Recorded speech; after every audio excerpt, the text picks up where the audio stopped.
শতৰূপা কবি সংগমৰ সমূহ কৰ্মকৰ্তা আৰু সকলো উপস্থিত সকলোকে মোৰ অসমীয়া নৱবৰ্ষৰ সাদৰ সম্ভাষণ জনাই পাঠ কৰিব লৈছোঁ স্বৰচিত কবিতা।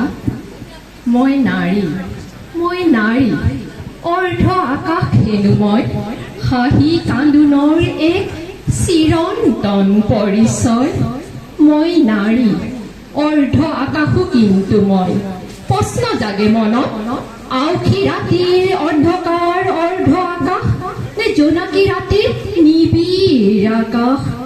মই পূৰবী ৰাগিনী, সুৰৰ লহৰত ধৰালৈ নমাব পাৰোঁ স্বৰ্গৰ মন্দাকিনী।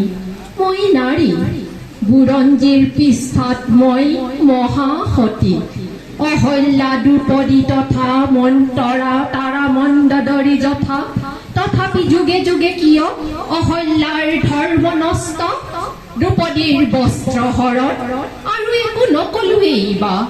শাপগ্ৰস্ত পাখানি অহল্যাক মুক্তি দিবলৈ শ্ৰীৰামচন্দ্ৰ কেইজন আছে, কৃষ্ণও নাই যাচিবলে কৃষ্ণাক বস্ত্ৰৰ আবুৰ। আজি এই সমাজত হাঁহি উঠে জানা, শব্দৰ সৰসজ্জাত শুৱাই যাচে মোক কত শৰাই। মহাসতী, লজ্জাৱতী, মমতাময়ী, মহিমাময়ী, মাতৃৰূপী আৰু কত যে কি। কিন্তু তথাপিতো ভয়তো নকৰা গগন ভেদা অবলাৰ আবুক চিঞৰ, চকুৰ পানীৰ বন্যাৰ অগ্নিবৰ্ষণ, তেজ পিয়া বাঘিনীৰ গৰ্জন।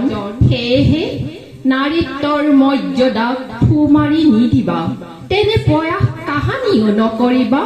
মই নাৰী, অৰ্ধ আকাশো কিন্তু মই। ধন্যবাদ।